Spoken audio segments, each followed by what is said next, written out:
Hello students, मेरा नाम है कृष्णा प्रताप और आज सेल चैप्टर का हमारा ये पार्ट 3 होने वाला है। अभी तक हमने सेल में बात किया है कि सेल की डिस्कवरी कैसे हुई, सेल थ्योरीज क्या क्या होती हैं। आज हम बात करेंगे टाइप्स ऑफ सेल्स के बारे में, है ना, कि जो ऑर्गेनिजम्स होते हैं वो कैसे होते हैं। तो अगर हम बात करें सेल्स के बारे में तो सेल्स के यहाँ पे दो टाइप के होते हैं ऑर्गेनिजम्स। एक होते हैं यूनिसेल्ड ऑर्गेनिजम्स, एक होते हैं यूनिसेल्ड ऑर्गेनिजम्स, है ना, और एक होते हैं मल्टी सेल्ड ऑर्गेनिजम्स। बात समझ में आ रही है? मल्टी सेल्ड ऑर्गेनिजम्स, ठीक है। तो दो टाइप के ऑर्गेनिजम्स पाए जाते हैं, एक हमारे हो गए यूनिसेल्ड ऑर्गेनिजम्स, एक हमारे हो गए मल्टी सेल्ड ऑर्गेनिजम्स। बात करते हैं व्हाट इज यूनिसेल्ड ऑर्गेनिजम्स, है ना, जो हमारा आज का पहला टॉपिक है, that is यूनिसेल्ड organism.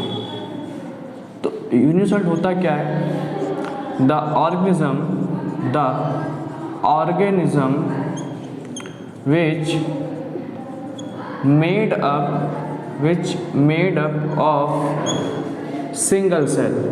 of single cell called unicellular or unicelled organism, है ना। तो देखो, अगर हम बात करते हैं इसके वर्ड मीनिंग्स के बारे में, यूनिसेल्ड ऑर्गेनिजम्स, तो यूनिसेल्ड में दो वर्ड है, एक हमारा वर्ड यूनी हो गया, एक हमारा वर्ड सेल्ड हो गया। यूनी मतलब वन होता है ना, वन, सेल्ड मतलब सेल्स हो गए। बात में आ रही है? तो ऐसे ऑर्गेनिजम्स जो सिर्फ एक सेल से मिलकर बने हुए हैं उनको हम कहते हैं यूनिसेल्ड ऑर्गेनिजम्स। मैं दोबारा रिपीट कर रहा हूँ, ध्यान सुनना है। ऐसे लिविंग ऑर्गेनिजम्स जो सिर्फ एक सेल से मिलकर बने हुए हैं उनको हम कहते हैं यूनिसेल्ड ऑर्गेनिजम्स या फिर यूनिसेलुलर ऑर्गेनिजम्स। बात समझ में आ रही है? यूनिसेलुलर या फिर यूनिसेल्ड ऑर्गेनिजम्स एक ही बात है। हम लोग कौन है? हम लोग मल्टी सेल्ड ऑर्गेनिजम्स हैं, हम लोग मल्टी सेलुलर ऑर्गेनिजम्स हैं। तो यूनिसेलुलर कौन कौन से होते हैं? जैसे एग्जाम्पल्स की कैसे अगर हम बात करें, एग्जाम्पल्स जैसे हमारा हो गया अमीबा हो गया, ये भी हमारा यूनिसेलुलर होता है कि नहीं। बैक्टीरियाज हो गए, है ना, एटसेट्रा। तो ये सारे के सारे क्या होते हैं? यूनिसेलुलर ऑर्गेनिजम्स होते हैं। फिर से क्या होता है यूनिसेल्ड ऑर्गेनिजम्स? यूनिसेल्ड में दो पार्ट, एक यूनी एक सेल्ड। यूनी मतलब वन होता है, सेल्ड मतलब सेल होता है। तो ऐसे ऑर्गेनिजम्स जो सिर्फ एक सेल से मिलकर बने होते हैं उनको कहते हैं यूनिसेल्ड ऑर्गेनिजम्स। इसकी डेफिनेशन क्या होगी? The organisms which made up of single cell called unicellular और यूनिसेल्ड ऑर्गेनिजम्स। जो ऐसे ऑर्गेनिजम्स जो सिर्फ एक सेल से मिलकर बने हुए हैं उनको हम लोग कहते हैं यूनिसेलुलर ऑर्गेनिजम्स या फिर उनको कह सकते हैं यूनिसेल्ड ऑर्गेनिजम्स। एग्जाम्पल्स अमीबा हो गया, बैक्टीरिया हो गया, ठीक है। नेक्स्ट हम बात करते हैं मल्टी सेलुलर ऑर्गेनिजम्स के बारे में। नेक्स्ट हम बात करते हैं मल्टी सेलुलर ऑर्गेनिजम्स के बारे में, ठीक है। क्या होते हैं मल्टी सेल? दो, यहाँ पे दो वर्ड है, एक हमारा मल्टी वर्ड है, एक हमारा सेलुलर वर्ड है। मल्टी मतलब होता है मैनी, है ना, मैनी। आप मोर इन नंबर बोल सकते हो, मोर इन नंबर, है ना। सेलुलर मतलब क्या हो गया? सेल्स हो गए। तो ऐसे ऑर्गेनिजम्स जिनके अंदर बहुत सारे सेल्स पाए जाते हैं उनको हम लोग कहते हैं मल्टी सेलुलर ऑर्गेनिजम्स, है ना। तो हम लोग इसकी डेफिनेशन लिख लेते हैं। इसकी डेफिनेशन क्या होगी? द ऑर्गेनिज्म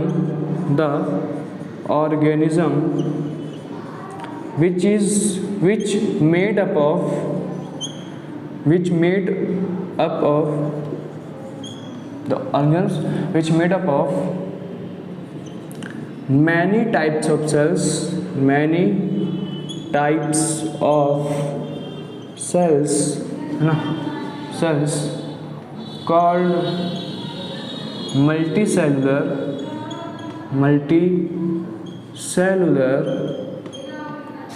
और मल्टी सेल्ड ऑर्गेनिज्म। तो ऐसे ऑर्गेनिजम्स जो बहुत सारे सेल से मिलकर बने होते हैं उनको हम कहते हैं मल्टी सेलुलर ऑर्गेनिजम्स। एग्जाम्पल्स की बात करें अगर, जैसे हमारा प्लांट हो गया, है ना, प्लांट हो गया, एनिमल्स हो गए, और हम लोग भी तो हो गए, एनिमल्स हो गए एंड ह्यूमंस हो गए, यानी हम लोग। तो हम सब के सब किससे बने होते हैं? हम लोग मल्टी सेल से बने होते हैं, ठीक है। अच्छा, हमारे बॉडी में कितने सेल्स होते हैं? ऑन एन एवरेज हमारे बॉडी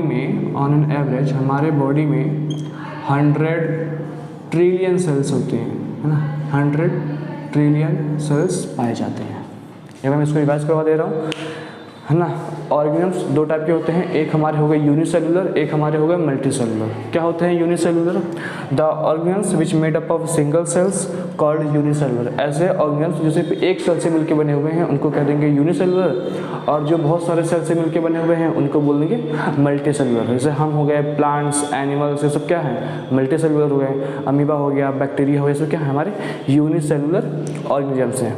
तो आप इसको वीडियो को पॉज करके नोट कर सकते हैं, ठीक है। और वीडियो को पॉज करके इसको नोट करिए, फिर हम इसको मिटाते हैं।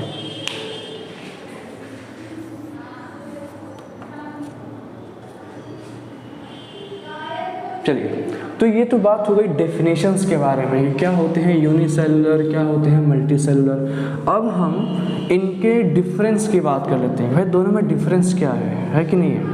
अगर एग्जाम में आ जाता है लिखने को डिफरेंस बिटवीन यूनिसेल्ड एंड मल्टीसेल्ड, तो आप क्या लिखोगे, है ना। तो हम डिफरेंस के बारे में बात कर लेते हैं। चलो, तो क्या क्या डिफरेंसेस है ना, उसके बारे में बात कर लिया जाए। इधर लिखेंगे हम लोग यूनिसेलुलर के बारे में, यूनिसेलुलर के बारे में। इधर लिखेंगे हम लोग मल्टीसेलुलर के बारे में, मल्टीसेलुलर के बारे में। देखो भाई, आवाज़ तो हो रही है, बट जिसको पढ़ना है ना वो शोर को निगलेक्ट मारेगा। पहला पॉइंट, ये क्या होते हैं? Made up of single cell. अच्छा हाँ, ऐसे यूनिसेलुलर ऑर्गेनिजम्स। इनको कहोगे ये तो लिखा ही नहीं, मल्टीसेलुलर ऑर्गेनिजम्स, ठीक है। तो पहला हमको डेफिनेशन लिख देना है, made up of single cell. यहाँ पे क्या रहेगा? Made up of multi cell ना, यहाँ पे बहुत सारे सेल से मिलके बने होते हैं, जो हमारा पहला पॉइंट होता है। अब ये जो सिंगल सेल होता है, सिंगल सेल, है ना, कैपेबल क्या के लिए? Doing all life processes. जितने भी लाइफ प्रोसेस होते हैं, है ना, ये सारे लाइफ प्रोसेस को करने में ये कैपेबल होता है, सिंगल सेल, है कि नहीं। यहाँ पर जो होता है वो मल्टी सेल रिस्पॉन्सिबल होता है। मल्टी सेल, है ना, परफॉर्म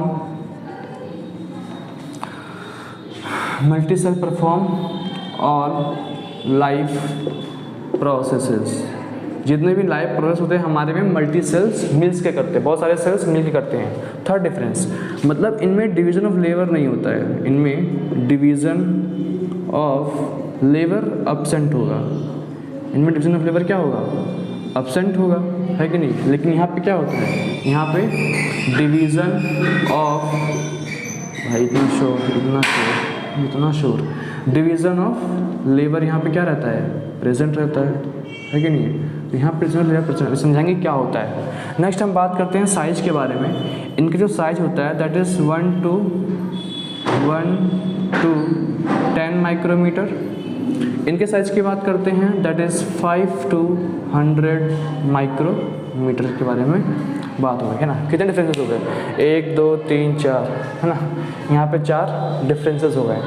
यहाँ पे इफ़ सेल इज़ डैमेज, अगर यहाँ पे भाई सेल को डैमेज पड़ा, इफ़ सेल इज़ डैमेज, है ना, can leads death of whole organism, है ना। अगर यहाँ पे सेल डैमेज हुआ तो ये पूरे ऑर्गन्स को ये ख़त्म कर देगा। बट अगर यहाँ पे if any cell is damage then it replaced, भी समझा देंगे, घबराओ नहीं, it replaced by new cells, ठीक है। तो ये 5 डिफरेंस हो गए, घबराओ नहीं, 5 डिफरेंस को एकदम अच्छे से समझेंगे, ठीक है। कितने डिफरेंस हो गए? 1 2 3 4 5। देखो भाई एग्जाम में क्या होता है ना, आपसे टॉपिक कुछ भी पूछे, कम से कम आपको 5 पॉइंट्स लिखने चाहिए, चाहे पेपर 2 नंबर का हो, चाहे क्वेश्चन 4 नंबर का हो, चाहे क्वेश्चन 5 नंबर का हो, मिनिमम 5 पॉइंट्स तो मस्ट। ऐसे क्या होता है ना कि एग्जामिनर आपको हर पॉइंट के नंबर्स देता है ना, तो ये एक तरह का नंबर्स को चुराने का तरीका है कि आप कुछ भी अगर आंसर लिख रहे हैं बायोलॉजी में तो आप सबको पॉइंट वाइज लिखिए, कभी भी पैराग्राफ में आंसर लिखते ही नहीं है, ठीक है। उसको बात खत्म करते हैं। यहाँ देखो हमने बात किया था सेल, तो ऐसे ऑर्गेनिजम्स जो सिर्फ एक सेल से मिलकर बने हुए हैं दैट इज कॉल्ड यूनिसेलुलर, और जो मल्टी सेल से हैं दैट इज कॉल्ड मल्टीसेलुलर। अब डिफरेंस क्या है यूनिसेल में और मल्टी में डिफरेंस क्या है? अब देखो भाई हमें पता है यूनिसेल में made up of single cell है ना, एक ही सेल से ये मिलके बने होते हैं, लेकिन मल्टी में क्या होते हैं वो बहुत सारे सेल से बन के होते हैं, made up of multi cells. यहाँ पे single cells capable doing all life process. अब भाई अगर पूरा ऑर्गेनिजम्स एक सेल से मिलके बना हुआ है तो उसको भी भाई खाना भूख लगता होगा, है ना, सारे काम वो भी करेगा, डाइजेशन करेगा, एक्सक्रीशन करेगा, है ना, इंजेक्शन करेगा, सारा काम वो करेगा। तो यहाँ पे क्या है, एक सेल सारा काम करने में कैपेबल होता है, बट हमारे में बहुत सारे सेल्स कैपेबल होते हैं करने को, है ना। हमारे में क्या होता है, multi cells perform all life process. जितने भी हमारे लाइफ प्रोसेस होते हैं, रिस्पायरेशन हो गया, डाइजेशन हो गया, एक्सक्रीशन हो गया, है ना, ये सारे हमारे बॉडी में मल्टी सेल्स करते हैं। ये एक सेल के बस की बात नहीं है। क्यों? क्योंकि हम लोग मल्टी सेलुलर हैं। थर्ड की बात करते हैं। अब जब यहाँ पे एक सेल काम कर पा तो डिवीजन ऑफ लेबर की कोई रिक्वायरमेंट ही नहीं है, बट यहाँ पे डिवीजन ऑफ लेबर चाहिए। अच्छा, कुछ बच्चों को समझ नहीं आता कि डिवीजन ऑफ लेबर क्या होता है। मैं आपको अपनी भाषा में समझाता हूँ। मान लो ये हार्ट है, ठीक है, ये क्या है, ये हार्ट है, ठीक। मान लो ये किडनी है, किडनी हो गई, है ना। मान लो ये लंग्स है, 3 की हम बात करते हैं, ठीक है। अच्छा, हार्ट का क्या काम है, ब्लड को पंप करना, है ना। लंग्स का क्या काम है, ब्रीथिंग करना, सिंपल भाषा में बात करें तो ब्रीथिंग करना। और किडनी क्या करती है, हमारे ये फिल्ट्रेशन करती है ना, यूरिन को फिल्ट्रेट करेगी, फिल्ट्रेशन करेगी। क्या हमारे बॉडी में एक ही सारे काम, अगर हम कह दें कि भैया हार्ट सारे काम करो, क्या हमारे बॉडी में हार्ट सारे काम कर सकता है? हार्ट ब्लड को भी पंप कर दे, हार्ट डाइजेशन भी कर दे, है ना, हार्ट एक्सक्रीशन भी कर दे, हार्ट रेस्पिरेशन भी करवा दे। अगर सारा काम हार्ट कर देगा, अगर सारा काम हार्ट कर देगा तो फिर क्या रिक्वायरमेंट रहेगी? कि हमारे बॉडी में ऐसा होता नहीं है भाई, हार्ट का अलग काम हो गया, किडनी का अलग काम है ना, अपना वो जो हमारा लंग्स है वो अलग काम कर रहा है। तो यहाँ पे हमारे बॉडी में काम को डिवाइड कर दिया गया है ना, हर ऑर्गन्स का अलग अलग काम है। इसी को बोलते हैं डिवीजन ऑफ लेबर, मतलब कामों को बांट देना। डिवीजन ऑफ लेबर कहने का सेंस ये है कि कामों को आपस में बांटना। बात समझ में आ रही है? तो इसलिए हमारे बॉडी में डिवीजन ऑफ लेबर एग्जिस्ट करता है, और जो सिंगल सेल्स होते हैं उनमें डिवीजन ऑफ लेबर एग्जिस्ट नहीं करता है। क्यों नहीं करता है? क्योंकि वहाँ पे एक सेल ही, वहाँ पे एक ही सेल सारे काम कर रहा है, बट हमारे बॉडी में डिफरेंट सेल डिफरेंट टाइप के फंक्शंस करते हैं। इसीलिए हमारे बॉडी में डिवीजन ऑफ लेबर एग्जिस्ट करता है, बट सिंगल सेल में डिवीजन ऑफ लेबर एग्जिस्ट नहीं करता है। आई होप ये क्लियर होगा। नेक्स्ट, अगर हम इसके साइज की बात करते हैं यूनिसेलुलर के बारे में, तो ये 1 to 10 माइक्रोमीटर तक होते हैं, ये एक रेंज है। और हमारे में जो हमारा सेल्स होते हैं वो 5 to 100 माइक्रोमीटर तक होता है। बात समझ आ रही है? नेक्स्ट, अच्छा ये बताओ, अगर एक ऑर्गन सिर्फ एक सेल से मिलकर बना हुआ है, भाई उसके पास एक ही सेल है, अगर वही एक सेल डैमेज हो जाएगा तो मर जाएगा ना। सब मान लो मैं एक सेल से मिलकर बना हुआ हूँ, और अगर मेरा यही एक सेल में कोई खराबी आ जाएगी तो मैं ख़त्म हो जाऊँगा। मेरे पास तो एक ही सेल है ना भाई, अगर वो मर गया तो क्या हो जाएगा, मैं तो निपट लूँगा।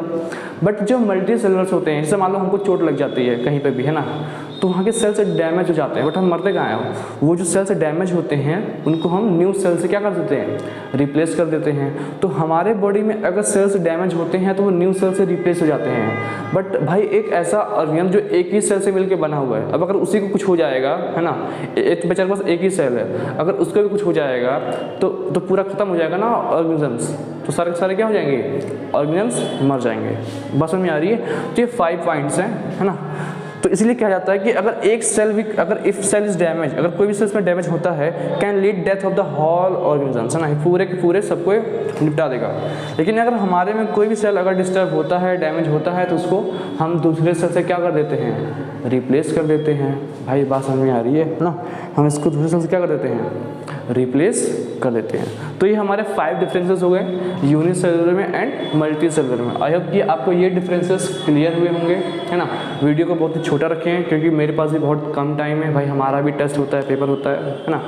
तो आई होप कि आज का ये वीडियो आपको क्लियर होगा, है ना। आपसे मिलेंगे एक नए टॉपिक के साथ एक नए वीडियो में। भाई एग्ज़ाम्स आ रहे हैं, सारे बैठ के अच्छे से रिवाइज़ करना है, ठीक है। और मैं ट्राई कर रहा हूँ भाई डेली वीडियो अपलोड करने का। तो चलिए आपसे मिलते हैं एक नए वीडियो में, तब तक के लिए बाय।